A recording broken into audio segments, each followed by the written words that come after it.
So we're going to look right now at a map of the U.S. from 1789? Yep, to 1840. 1789 to 1840. And it's a map. And one of the challenges of looking at a map, like the one we're going to look at, which is over a range of time, is it's hard to show change, right? So one of the things I want you to think about as you're looking at this map is how time is changing. So how does that change get represented in the graph? The kind of the mantra that we've been repeating is graphs and maps want to be read. The person who created it has something that they're trying to convey to you. And so having to look at a map that has a lot of information, how do I figure out what they're trying to convey? How do I pick up on those clues? And so the way we kind of started to get to that was the first thing we had students do is just look at the map for, a couple of minutes and just kind of like seep into it and get confused. And then the first thing we asked them was to start giving us questions. And those questions kind of fit into two categories. One was background knowledge questions like, oh, half of what I think of as the United States is actually not part of the United States. It's part of Mexico, and Spain was involved, and what, questions like that. And then also questions that are specific to the graph. We've got the original 13 colonies yellow over here. We've got this regular yellow. What does this mean? Okay. So, good. So those kind of questions are good too, right? These kind of questions here are historical questions, information you want to know that's raised by this. But there's also, and I was waiting for these, there's a lot of questions I'm sure a lot of you have, because I had them, and I had them when I first looked at it. How do you make sense of this? What is this actually trying to say? How is this information being explained? So Roxanne, I'm sorry, will you say one more time your question about something about the yellow? The regular yellow, not where the green and the yellow is at, or the 13 colonies in the middle of that.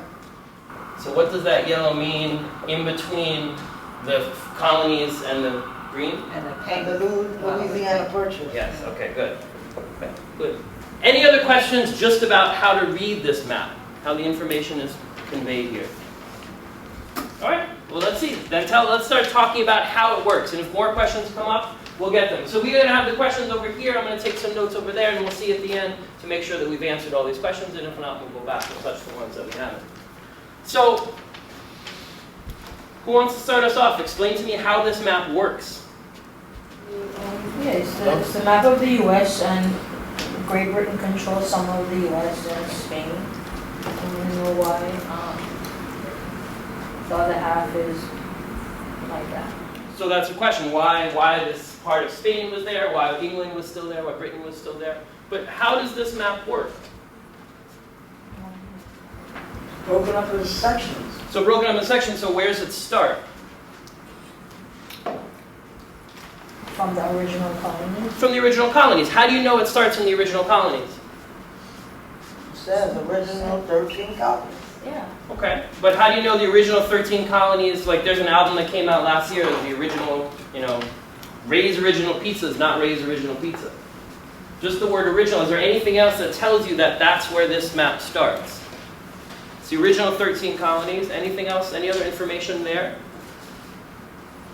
Well, it says the expanding frontier from 1789 to 1840. So it talks about the 1789 to 1840, right? And under it is marked yellow, original 13 colonies. So if you look here in the key, right, there's 4 pieces of information in the key. One in yellow is the original 13 colonies, although we have a question because there's some yellow that's not the original 13 colonies. There's the Louisiana Purchase. How do you know what part of this is Louisiana Purchase? It's yellow and then it got green outline. It's yellow and it's got that green outline. How about gained from Spain by 1819? That's Florida. Florida-ish, but how do you know? What am I looking for? Yellow with pink stripes. Yellow and pink stripes? Yeah. Okay. And then this is just pink here. No information about that in the key. Natasha, you said something else to my question about how we know that we start with the 13 colonies. Oh, because it's the earliest year, 1783. So if you look at all of the dates, there are a lot of different dates all over this, but the earliest one is 1783. So in 1783,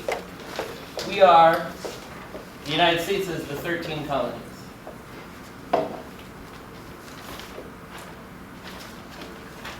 Just to here, not going all the way down to the coast.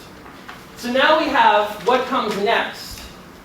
What's next on this? If this is 1783, the 13 colonies. Vermont, 1791. 1791. What does that 1791 mean? Decrease. First year became Vermont. What do you mean the year it became Vermont? It got its own independence. Well, Decrease in independence.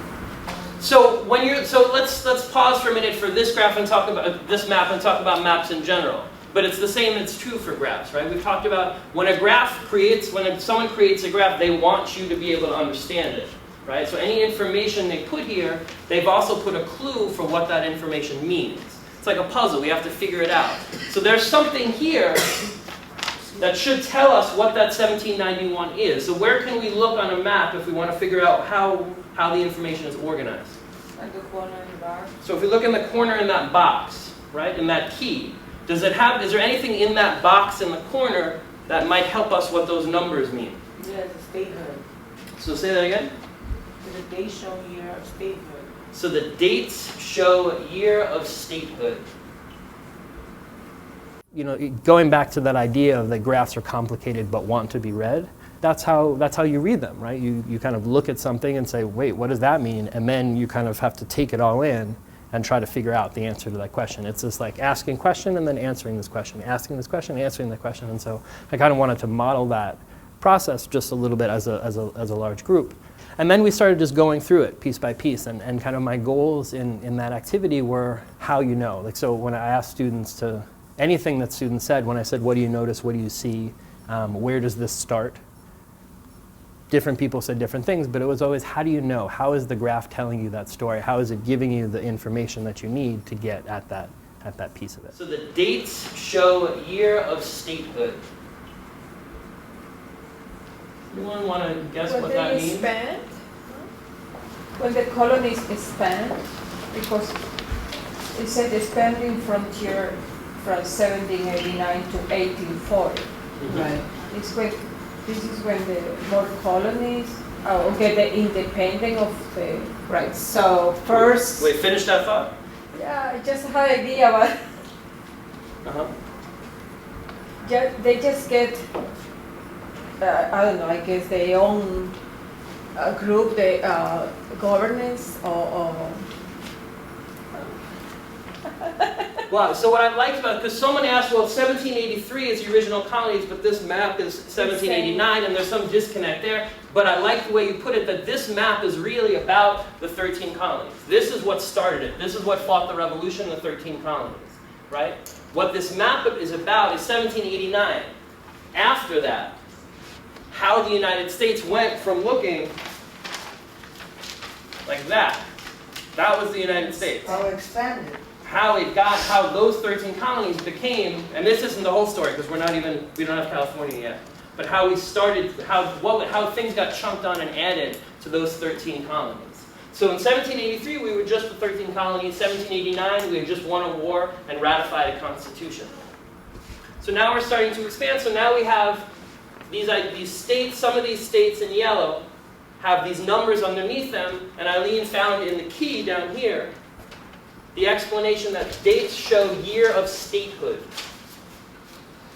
So what does that mean, the dates show the year of statehood? So Vermont, 1791. when it became a state.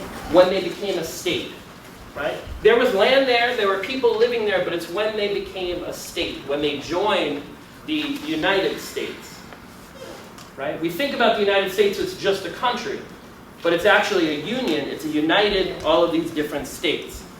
Right? And so at that time, there were 13 states. The colonies became states after the war. And then more and more states got added.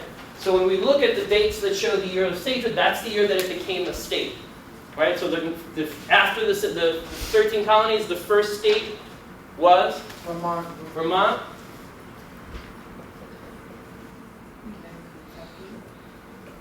When was Kentucky? 1792. We don't have to go through all of them. Right? But I just want you to, that's how you read this middle part. So that second area of yellow were territories that became states that joined the Union, and this was the year that they became states. Okay? And if you look on your quarter now, they have all those fancy quarters that have by state. It tells you that year on it. Okay, so the United States in 1783 looks like this.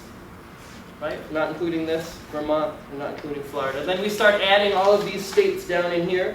What was the last state in yellow added? 1837. So 1837, what's 1837? Michigan. Michigan. So everybody see Michigan? It's up top by the Great Lakes. So in 1837, this was the United States. It extended from, what were the borders of the United States in 1837? The east-west borders. What was the border of the United States on the east? Atlantic Ocean. The Atlantic Ocean. And on the other side?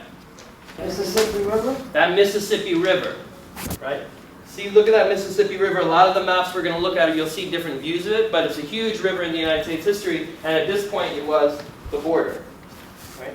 Coming right down here, that river. We didn't extend past it. So then what happened? What's the next big change? We've got the 13 colonies, we've got different territories becoming states in this middle part. Then what's the next big change? Louisiana Purchase. And what year was that? 1803. So we've got the Louisiana Purchase. What, just based on, who's never heard of the Louisiana Purchase before? Good. So for people who have never heard of it, looking at this map, what is it? I guess the colonies bought I think it's borderline, I don't know. they bought the area. And now that's essentially it. They weren't states, right? Because this is 1803, so now we're going back in time a little bit. But there were no states. That land wasn't states. It was just territory. It was just land. And it was purchased. We bought it. Anyone know who we bought it from? Wasn't Britain. French. It was the French. All of that land used to be controlled by France. What can be confusing is that the Louisiana Purchase is all of this whole area here, extending from here to here. Oh, so it's not just the. It's not just, I'm sorry, not just what? Well, anything that's surrounded by the green, right? But it's not just the state, because we have a state of Louisiana. It's right here. It's one that looks like a boot. So let's keep going. So we've got 1783. We're expanded here. Now we've expanded here. We've purchased all of this land. So now we're starting to look a little bit like the United States looks like today, but what's missing? States. So in the middle, there's no states. That hasn't happened yet. 1840, it's just land that's controlled, right? Right now, the United States doesn't quite work like that. The part of the United States, they're all states. But at this time, there was a lot of just territories, right? If you think of cowboy and Indian movies, like those westerns, that's happening in this part of the United States. There was 3 states in that part though. Yeah, down here. Yeah. So it's more out west where that stuff is happening. What else is missing in the United States? So states is a big part. What else is missing? If you look up at my hand, what can't you see? New Mexico. Right, so we have all of this stuff. California, Texas, New Mexico, Arizona, Nevada, part of Nevada, part of Colorado, Utah, California. None of that is here yet. Where is it? Under the Spanish. Controlled by Spain at the moment. So, I like that at the moment, right? Because we're looking at this particular moment in history. So let's look at the pink part. Because that's not in our key in the corner, right? It just has the information that's listed there. So what does it say in the pink part? Gained from Spain? No. Just the pink part. New Spain, Mexico after 1821. New Mexico, Spain. So it doesn't say New Mexico, it says, oh, I see how you could read it that way. It's going across, right? It's New Spain, Mexico after 1820. So what is 1821? Thank you. What does that mean? 1821. What happened in 1821? I don't know. It changed. It did change. Something important is in 1821. Everybody take a look and think about it. What might that be? It was New Spain, because Spain came and named it, this is a New Spain. So it's Spanish territory. Spain came here the same way England came here, the same way France came here. Mexico, Spain came here. Say again? Mexico, How do you know? it says it.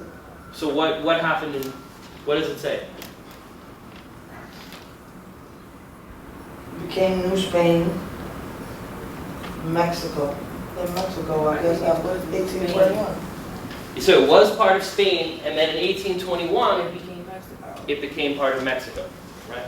So New Spain became part of the United States, so there's a bump in that before it becomes part of the United States. First, it became part of Mexico. So let's now, I'm looking back at these questions to make sure that we've got them all. So this idea of Florida extending all the way to Louisiana, It was part of Spain. it was part of Spain. It wasn't Florida. It's confusing because it had the same name, right? We still call it Florida, but it wasn't the state of Florida. Because if you look at it, what's missing? What does that not have that these other states have? It doesn't have the year, right? Because it hasn't become a state. It's not a state. It's just land. So it's not that Florida extended all the way here. It's just that that piece of land was held by Spain until we got it in 1819. Okay? So it's slowly, different piece by piece, we're trying to expand. We're going to talk about how we did it and what were the reasons why we were doing it as we go on. But just to give you a sense of that huge expansion, because this is, again, how many years? How many years did it take for us to do the United States to do all of this? 1819? How many? About 50, right? We're talking about 1789, excuse me, to 1840. Yeah, but it's still not complete for that. Oh yeah, they didn't stop, right? But just in 50 years, it went from just this to anything that's not pink. And then kind of the final piece of that was Kate kind of was able to pull back and give this larger perspective and have this conversation, because we were just looking at that one particular graph, and then Kate facilitated, as from an outside perspective, right? She had just been watching it happen. And so she asked students, well, so let's pull back, what did you guys do? How did you, just to be explicit about those strategies, how did you make sense of this map? What are things that we can do the next time we're looking at a map that we're not sure what it's saying?